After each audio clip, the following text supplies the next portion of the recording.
Hi friends, welcome to ರುಚಿ ಅಭಿರುಚಿ. ಇವತ್ತು ನೋಡಿ ಒಂದು ವಿಶೇಷವಾದ ಇನ್ನೋವೇಟಿವ್ ಸ್ವೀಟ್ ರೆಸಿಪಿಯೊಂದಿಗೆ ಬಂದಿದ್ದೀನಿ.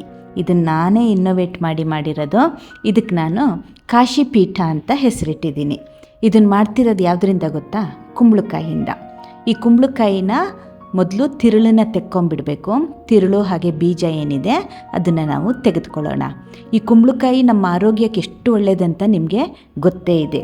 ಈ ವೆಯ್ಟ್ ಲಾಸ್ ಮಾಡ್ಕೊಳ್ಳೋರಿಗಂತೂ ಇದು ತುಂಬ ಉಪಯುಕ್ತವಾದ ತರಕಾರಿ. ಈ ಕುಂಬಳಕಾಯಿಯ ತಿರುಳೇನಿದೆ ಇದನ್ನು ನೀವು ಬಿಸಾಕ್ತೀರಿ ಅಲ್ವಾ? ಖಂಡಿತ ಇದನ್ನು ಬಿಸಾಕಬೇಡಿ. ಇದರಿಂದನೂ ಸಹ ಅಡುಗೆ ಮಾಡ್ಬೋದು. ಅದೇನು ಮಾಡ್ತೀವಿ ಈ ಕುಂಬಳಕಾಯಿ ತಿರುಳಿನಿಂದ, ಯಾವ ಅಡುಗೆ ಮಾಡ್ತೀವಿ ಅಂತ ಮುಂದಿನ ವಿಡಿಯೋದಲ್ಲಿ ತೋರಿಸ್ತೀನಿ. ಈಗ ನೋಡಿ, ಕುಂಬಳಕಾಯಿಯ ಸಿಪ್ಪೆನ ನಾನು ತೆಕ್ಕೋತಾ ಇದ್ದೀನಿ. ಸಿಪ್ಪೆ ತೆಗೆದಾದ್ಮೇಲೆ ಇದನ್ನು ತುರ್ಕೋಬೇಕು. ಈ ಕುಂಬಳಕಾಯಿಯಿಂದ ವೆರೈಟಿ ಅಡುಗೆನ ಮಾಡ್ತಾರೆ. ಸಾಂಬಾರು, ಮಜ್ಜಿಗೆ ಹುಳಿ, ಪಲ್ಯ, ಹಾಗೆ ಸ್ವೀಟ್ ಕಾಶಿ ಹಲ್ವಾ ಅಂದರೆ ಕುಂಬಳಕಾಯಿ ಹಲ್ವಾ ಇದೆಲ್ಲ ಮಾಡ್ತಾರೆ. ಇವತ್ತು ನಾನು ಕಾಶಿ ಹಲ್ವಾ ಮಾಡಿಬಿಟ್ಟು ಅದರಿಂದ ಇನ್ನೊಂದು ಸ್ವೀಟ್ ಮಾಡ್ತಾಯಿದ್ದೀನಿ. ಅದಕ್ಕೆ ನಾನು ಇದಕ್ಕೆ ಕಾಶಿ ಪೀಠ ಅಂತ ಹೆಸರಿಟ್ಟಿದ್ದೀನಿ. ಇಲ್ಲಿ ನೋಡಿ, ನಾನು 1 ಬಟ್ಲಾಗುವಷ್ಟು ಕುಂಬಳಕಾಯಿ ತುರಿನ ತಗೋತಾ ಇದ್ದೀನಿ. ಈ ಕುಂಬಳಕಾಯಿ ತುರಿನ ಸ್ವಲ್ಪ ಹಿಂಡಿ ರಸ ತೆಕ್ಕೋತಾ ಇದ್ದೀನಿ. ಇಲ್ಲದೆ ಹೋದರೆ ಹಲ್ವಾ ತಯಾರಾಗಲಿಕ್ಕೆ ತುಂಬ ಹೊತ್ತು ಬೇಕಾಗುತ್ತೆ. ಆ ನೀರಿನ ಅಂಶ ಆರಲಿಕ್ಕೆ ತುಂಬ ಹೊತ್ತು ಬೇಕಾಗುತ್ತೆ. ಹಾಗಂತ ಈ ಕುಂಬಳಕಾಯಿಯ ನೀರನ್ನು ಹಾಳು ಮಾಡಬೇಡಿ. ಬೆಳಗ್ಗೆ ಖಾಲಿ ಹೊಟ್ಟೆಗೆ ಸ್ವಲ್ಪ ಉಪ್ಪು ಹಾಕ್ಕೊಂಡು ಕುಡಿದ್ರೆ ವೆಯ್ಟ್ ಲಾಸಿಗೆ ಇದು ಹೇಳಿ ಮಾಡಿಸಿದ ಮದ್ದು. ಮತ್ತೊಂದು ವಿಷಯ ಗೊತ್ತಾ? ನಮ್ಮಮ್ಮ, ನಮ್ಮ ಅಜ್ಜಿ ಎಲ್ಲ ಈ ಕುಂಬಳಕಾಯಿ ರಸದಲ್ಲಿ ಗೋಲ್ಡ್ ಆರ್ನಮೆಂಟ್ನ ಮುಳುಗಿಸಿಟ್ಟು ವಾಶ್ ಮಾಡ್ತಾಯಿದ್ರು. ಎಷ್ಟು ಫಳ ಹೊಡಿತಿತ್ತು ಗೊತ್ತಾ? ಕೊಳೆ ಹತ್ತಿದ್ರೆ ಅಥವಾ ಡಲ್ ಆಗಿದ್ದರೆ ಪರ್ಫೆಕ್ಟ್ ಪಾಲಿಷಿಂಗ್ ಕೊಡಲಿಕ್ಕೆ ಕುಂಬಳಕಾಯಿ ರಸ ಯೂಸ್ ಆಗುತ್ತೆ ನೋಡಿ. ಈಗ 1 ಸ್ಪೂನ್ ಅಥವಾ 2 ಸ್ಪೂನ್ ತುಪ್ಪನ ಕಾಯಿಸ್ಕೊಂಬಿಟ್ಟು ತುರಿದುಕೊಂಡಿರೋ ಕುಂಬಳಕಾಯಿನ ಹಾಕಿಬಿಟ್ಟು ಚೆನ್ನಾಗಿ ನಾನು ಮಗಚ್ತಾ ಇದ್ದೀನಿ. ಇದು ತುಪ್ಪದಲ್ಲೇ ಬೇಯಬೇಕು. ಸ್ವೀಟ್ ಅಂದಮೇಲೆ ತುಪ್ಪ ಸ್ವಲ್ಪ ಜಾಸ್ತಿನೇ ಉಪಯೋಗಕ್ಕೆ ಬರುತ್ತೆ. ಡಯಟ್ ಮಾಡೋರು ನಿಮ್ಗೆ ಎಷ್ಟು ಬೇಕೋ ಅಷ್ಟು ತುಪ್ಪನ ಹಾಕ್ಕೊಂಡು ಇದನ್ನು ಚೆನ್ನಾಗಿ ಫ್ರೈ ಮಾಡಬೇಕು. ಹೀಗೆ ಮುಚ್ಚಿಟ್ಟು ಇದನ್ನು ಬೇಯಿಸೋಣ. ಸುಮಾರು ಒಂದು 10ರಿಂದ 15 ನಿಮಿಷ ಇದನ್ನು ನಾವು ಹೀಗೆ ಕೈಯಾಡಿಸ್ತಾ ಇರಬೇಕು. ಅದು ತನ್ನಲ್ಲಿರೋ ನೀರನ್ನು ಬಿಟ್ಕೊಂಡ್ಬಿಟ್ಟು ತಾನಾಗೆ ಬೆಂದ್ಕೊಳ್ಳುತ್ತೆ.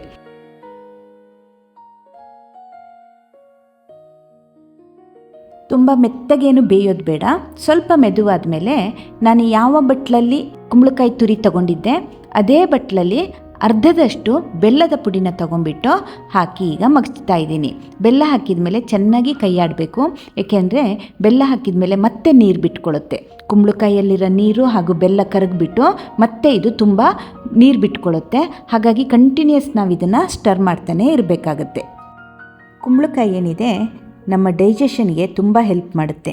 ಗಟ್ ಹೆಲ್ತ್ನ ಮೇಂಟೈನ್ ಮಾಡಲಿಕ್ಕೆ, ಬಾಡಿನ ಡಿಟಾಕ್ಸಿಫೈ ಮಾಡಲಿಕ್ಕೆ, ಹಾಗೆ ವೆಯ್ಟ್ ಮ್ಯಾನೇಜ್ಮೆಂಟ್ ಮಾಡಲಿಕ್ಕೆ ಇದು ತುಂಬ ಒಳ್ಳೆಯ ತರಕಾರಿ. ಇದು ನಮ್ಮ ಇಮ್ಯುನಿಟಿನ ಬೂಸ್ಟ್ ಮಾಡುತ್ತೆ. ಹಾಗೆ ಸ್ಕಿನ್ ಹೆಲ್ತನ್ನ ಚೆನ್ನಾಗಿಡುತ್ತಂತೆ ನೋಡಿ. ಹಾಗೆ ಬಾಡಿ ಟೆಂಪ್ರೇಚರ್ನ ಮೇಂಟೈನ್ ಮಾಡಲಿಕ್ಕೂ ಈ ತರಕಾರಿ ತುಂಬ ಉಪಯೋಗ ಅಂತೆ. ಇಲ್ಲಿ ನೋಡಿ, ಈಗ ನೀರಿನ ಅಂಶ ಆರ್ತಾ ಇದೆ. ಕೈ ಬಿಡದ ಹಾಗೆ ನಾವು ಮಗಚ್ತಾ ಇರಬೇಕು. ಬೆಲ್ಲ ಇರೋದ್ರಿಂದ ಭಾಳ ಬೇಗ ಇದು ತಳ ಹತ್ತೋ ಚಾನ್ಸಸ್ ಇರುತ್ತೆ. ನೀರು ಸಂಪೂರ್ಣ ಆರೋ ತನಕ ನಾವು ಮಗಚಬೇಕು. ನಂತರ ನಾನಿಲ್ಲಿ 2 ದೊಡ್ಡ ಸ್ಪೂನ್ ಆಗೋಷ್ಟು ಖೋವಾನ ಹಾಕ್ತಾ ಇದ್ದೀನಿ. ಇದು ಸ್ವೀಟ್ ಖೋವಾ ಅಲ್ಲ. ನೀವೇನಾದರೂ ಸ್ವೀಟ್ ಖೋವಾ ಹಾಕೋದಾದರೆ ಬೆಲ್ಲದ ಪ್ರಮಾಣನ ಕಡಿಮೆ ಹಾಕಬೇಕಾಗತ್ತೆ. ಮತ್ತು ಈ ಖೋವಾದಲ್ಲಿ ಸ್ವಲ್ಪ ಸಾಲ್ಟ್ ಇರೋದ್ರಿಂದ ನಾನು ಸಾಲ್ಟನ್ನ ಹಾಕ್ತಾ ಇಲ್ಲ. ಇಲ್ಲದೆ ಹೋದರೆ ಯಾವುದೇ ಸ್ವೀಟ್ ಪದಾರ್ಥ ಮಾಡಲಿ ಅದಕ್ಕೆ 1 ಚಿಟಿಕೆ ಸಾಲ್ಟ್ ಹಾಕಿದರೆ ರುಚಿ ಎನ್ಹ್ಯಾನ್ಸ್ ಆಗುತ್ತೆ, ಹಾಗೆ ಬ್ಯಾಲೆನ್ಸ್ ಆಗುತ್ತೆ. ಬಟ್ ಇವತ್ತು ನಾನು ಹಾಕಿಲ್ಲ. ಯಾಕೆ ಅಂದರೆ ಖೋವಾದಲ್ಲಿ ಸಾಲ್ಟ್ ಇದೆ. ಈಗ ನೋಡಿ, ನೀರಿನಂಶ ಸಂಪೂರ್ಣ ಆರಿಬಿಟ್ಟು ತುಪ್ಪ ಬಿಟ್ಕೊಳ್ತಾ ಇದೆ. ಸುತ್ತಲೂ ತುಪ್ಪ ಬಿಟ್ಕೊಬೇಕು. ಮತ್ತು ಈ ಹಲ್ವಾ ಏನಿದೆ ಇದು ಬಾಣಲೆಗೆ ಅಂಟಬಾರ್ದು. ಆ ಲೆವೆಲಿಗೆ ನಾವು ಇದನ್ನು ಫ್ರೈ ಮಾಡ್ಕೋಬೇಕು. ಈಗ ನೋಡಿ, ಪೂರ್ಣ ನೀರು ಇದರಲ್ಲಿ ಆರಿದೆ. ಈಗ ಇದಕ್ಕೆ ನಾನು 1/4 ಸ್ಪೂನ್ ಆಗೋಷ್ಟು ಏಲಕ್ಕಿ ಪುಡಿನ ಹಾಕಿಬಿಟ್ಟು ಚೆನ್ನಾಗಿ ಮತ್ತೆ ಮಗಚ್ತಾ ಇದ್ದೀನಿ. ಉಂಡೆ ಕಟ್ಟುವ ಹದಕ್ಕೆ ಬರೋ ಅಷ್ಟು ಮಗಚ್ಬಿಟ್ಟು ಸ್ಟವ್ ಆಫ್ ಮಾಡಿ ಅದನ್ನು ತಣ್ಣಗಾಗಕ್ಕೆ ಬಿಡೋಣ. ಈ ಕಡೆ ನೋಡಿ, ನಾನು ಚಪಾತಿ ಹಿಟ್ಟನ್ನು ಕಲಿಸ್ಕೊಂಡಿದ್ದೀನಿ. ಗೋಧಿ ಹಿಟ್ಟಿಗೆ ಬಿಸಿ ನೀರು ಹಾಕಿಬಿಟ್ಟು ಚಪಾತಿ ಹಿಟ್ಟಿನ ಹದಕ್ಕೆ ನಾನು ಕಲಿಸ್ಕೊಂಡಿದ್ದೀನಿ. ಈಗ ಇದರ ತೆಳುವಾದ ಒಂದು ದೊಡ್ಡದಾದ ಚಪಾತಿನ ತಯಾರು ಮಾಡ್ಕೊಳ್ಳೋಣ. ಚಪಾತಿ ತೆಳು ಇದ್ದಷ್ಟು ಪೀಠ ಗರಿಗರಿಯಾಗಿ ಬರುತ್ತೆ. ನಮಗೆ ಗೊತ್ತಿಲ್ಲದೆ ಇರೋ ಇನ್ನೊಂದು ಕುಂಬಳಕಾಯಿ ಬೆನಿಫಿಟ್ ಏನು ಗೊತ್ತಾ?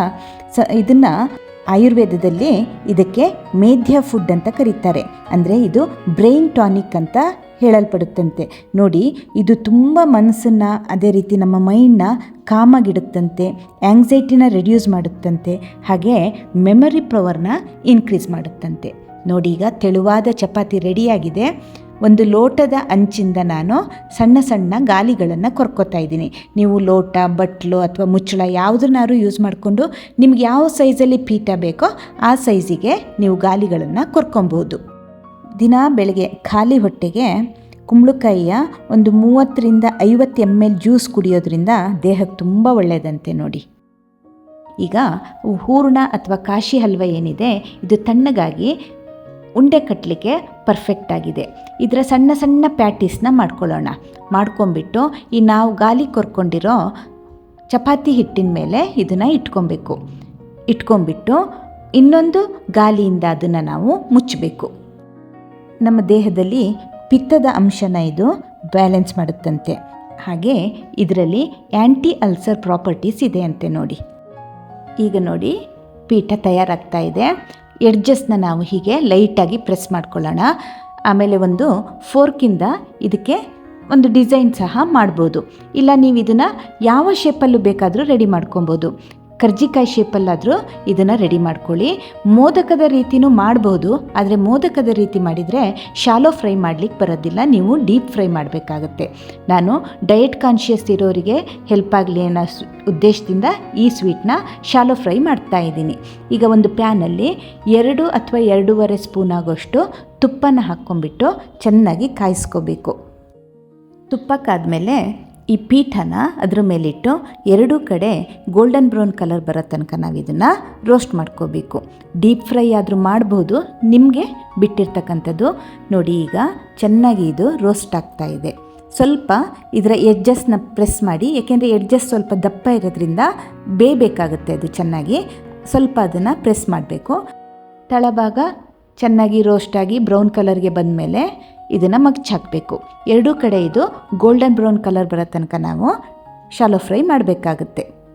ಈ ಚಪಾತಿ ಏನು ಲಟ್ಟಿಸ್ಕೊಂಡ್ವಿ ಅದು ತೆಳ್ಳಗಾದಷ್ಟು ಸಹ ಇದು ಚೆನ್ನಾಗಿ ಕ್ರಿಸ್ಪಿಯಾಗಿ ಬರುತ್ತೆ. ಈಗ ನೋಡಿ, 2 ಕಡೆ ಚೆನ್ನಾಗಿ ಗೋಲ್ಡನ್ ಬ್ರೌನ್ ಕಲರ್ ಬಂದಿದೆ.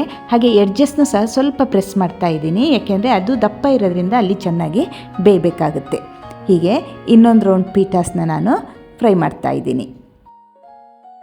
ಮನೇಲಿ ಕಾಶಿ ಹಲ್ವ ಅಥವಾ ಕುಂಬಳಕಾಯಿ ಹಲ್ವ ಮಾಡಿದ್ದು ಉಳಿದಿದ್ರೆ ಅಥವಾ ಕ್ಯಾರೆಟ್ ಹಲ್ವ ಮಾಡಿದ್ದೇನಾದರೂ ಉಳಿದಿದ್ರೆ ನೋಡಿ, ಆ ಸ್ವೀಟಿಂದ ಇನ್ನೊಂದು ಇನ್ನೋವೇಟಿವ್ ಟೇಸ್ಟಿಯಾದ ಸ್ವೀಟ್ ತಯಾರಾಗುತ್ತೆ. ಇಲ್ಲಿ ನೋಡಿ, 2 ಕಡೆ ಎಷ್ಟು ಚೆನ್ನಾಗಿ ಕಲರ್ ಬಂದಿದೆ ಅಂತ. ಈಗ ಇದನ್ನು ಪ್ಯಾನಿಂದ ತೆಕ್ಕೊಂಬಿಡೋಣ. ರುಚಿ ರುಚಿಯಾದ ಇನ್ನೋವೇಟಿವ್ ಕಾಶಿ ಪೀಠ ರೆಡಿಯಾಗಿದೆ. ಕುಂಬಳಕಾಯಿ ಹಲ್ವದಿಂದ ಇನ್ನೊಂದು ಸ್ವೀಟ್ ರೆಡಿಯಾಗಿದೆ. ನೀವು ಟ್ರೈ ಮಾಡಿ ನಿಮ್ಮ ಅಭಿಪ್ರಾಯನ ಕಾಮೆಂಟ್ ಬಾಕ್ಸಲ್ಲಿ ತಿಳಿಸಿ. ಹಾಗೆ ಮರೀದೆ ರುಚಿ ಅಭಿರುಚಿನ ಸಬ್ಸ್ಕ್ರೈಬ್ ಮಾಡಿ, ಫಾಲೋ ಮಾಡಿ. Thank you.